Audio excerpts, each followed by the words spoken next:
Kaugnay po sa mga nangyari sa impeachment hearing kahapon, kausapin po natin si House Committee on Justice Chairperson at Batangas 2nd District Representative Jervil Luistro. Magandang umaga at welcome po sa Balitang Hali, ma'am. Good morning, Connie, and thank you for having me here again in Balitang Hali. May mga ilan pong nabitin sa hindi ho muna pagbukas ng kahon na naglalaman ng tax records ng mag-asawang VP Sara at Attorney Manasseh Scarpio. May basihan ho ba? Kaya ganun na hindi ho natin nabuksan yung sinasabi na confidentiality? Talaga, Connie, divided at taliwas na taliwas ang mga opinions ng justice members on whether bubuksan ba o hindi ang kahon ng BIR, no?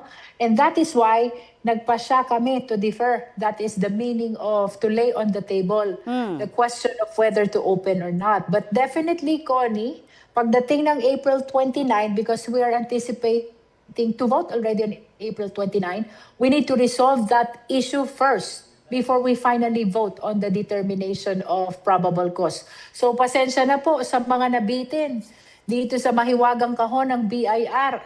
Sabi ko nga, so near yet so far. Hawak ko na pero hindi ko alam kung anong laman. It is because we defer to the BIR commissioner, no? We respect their position, and also since day one of our impeachment proceeding, talagang we've been very conservative, we've been very careful, we've been very cautious dahil ayaw ng Justice Committee na maging subject matter ito ng panibago na namang petition before the Supreme Court. I see. At kung sakasakali, ang sabi ho ng BIR naman, willing silang buksan ito pero sa executive session.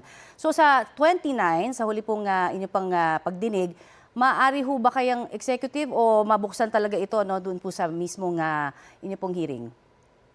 That claim, Connie, na pwede sa executive session is qualified in the sense na it should happen during a legislative inquiry. At ito yung pinagtalunan ng mga justice members kahapon. The proceeding that we are having is definitely not a legislative inquiry. It is an impeachment proceeding. As a matter of fact, the proceeding has its own set of rules, separate and different from the rules governing legislative inquiry. And it is on that sense that some of the members of the Justice Committee are of the position na wag buksan. In addition to that, itong manifestation ni Kong Zia Adjong, anong sabi niya?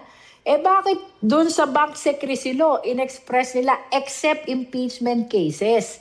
Bakit naman itong NIRC or the National Internal Revenue Code, they did not express na exception ang impeachment cases. He was explaining the fact it was not included. It means that that was not the intention of the author of the law, no? Very valid yung argument ni Congressman Zia Adjong. Pero very significant din ang argument ni Congresswoman Laila De Lima that the impeachment proceeding is definitely greater than any kind of proceeding in the HREP. So if a legislative inquiry's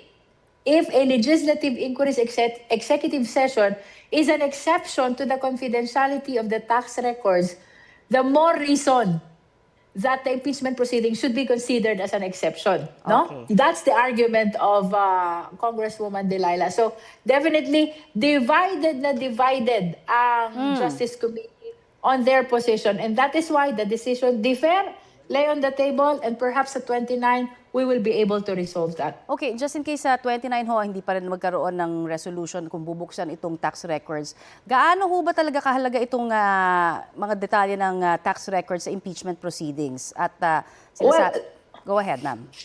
The documents we subpoenaed, Connie, are income tax returns, no? So dito natin makikita yung mga income generated from private sources. Unlike the SALN na it includes both the income from the government and the private sources. Ito, very particular, ITR, ang come from private, personal income, no? So, there's a possibility na ma-justify ng ITR itong 88 na net worth. But there is a possibility also na baka lalong lumaki ang disparity as has been established already in yesterday's hearing, no? So, no one can tell kung anong laman ng kahon. Sabi ko nga, so near yet so far, sapagkat hawak mo na and yet hindi mo alam kung anong nilalaman. We only know that it contains ITR, but as to what are indicated in the ITR, we're totally clueless, no? So, ang medyo problema lang dyan, kung narinig mo kahapon, I asked Commissioner Mendoza kung hindi allowed ang Justice Committee. On the assumption lang na may probable cause and it will be supported by the plenary and we will be able to transmit to the Senate. Will the senators be allowed to open the box? And I think the question yielded a negative answer. And that is because talagang may gray area ang NIRC as far as confidentiality is concerned. Okay. So this is one particular law na kailangan talagang maamyendahan para maging maliwanag itong cases of accountability. Paano naman ito? This is an impeachment proceeding. Okay. So I have no definite position yet, Connie. Very much divided and valid, both positions of the justice members. At kayo na rin ho ang nagsabi, no? Ghosting at gaslighting na ang ginagawa ng bise. Umaasa ho ba kayo sa House Justice Committee na dadalo pa ang bise po sa hearing ng komite? Kasi Connie, ang bigat na ng mga ebidensyang na presenta, di ba? Doon sa confidential fund, lumabas na yung decision denying the appeal, consequently affirming the 73 million notice of disallowance. Lumabas na rin yung tatlong additional na notices of disallowance pa. That corresponds to the first, second, and third quarter of 2023 OVP confidential fund. Pagdating naman dito sa unexplained loss, oh my God, 6.77 billion transaction was reported to the AMLC, no?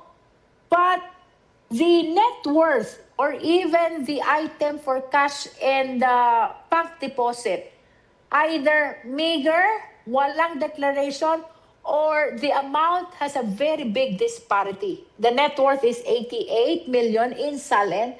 Total transaction per report to AMLC is 6.7 billion. And then we have to consider also the 2019 to 2025, walang declaration ng cash or bank deposit.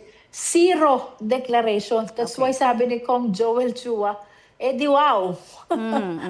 Kasi ang dami ng transactions per AMLC and yet zero declaration pagdating sa Salen. There's a very big disparity to be explained. So, of course, I cannot speak for the Vice President, but if I were her, I will take advantage of the last hearing date para ma-counter ang evidence, especially with respect to confidential fund and unexplained wealth, as well as the non-disclosure in the SALN. Marami pong salamat sa inyo pong oras na pinagkatiwala dito sa Balitang Hali. Thank you, Connie, at magandang tanghali po sa lahat ng viewers and followers, most especially sa ating mga kababayan mula sa ikalawang distrito ng ating lalawigan. Thank you. Lalawigan ng Batangas. Thank you. Thank you rin po. At yan po naman si House Committee on Justice Chairperson Representative Jervil Luistro.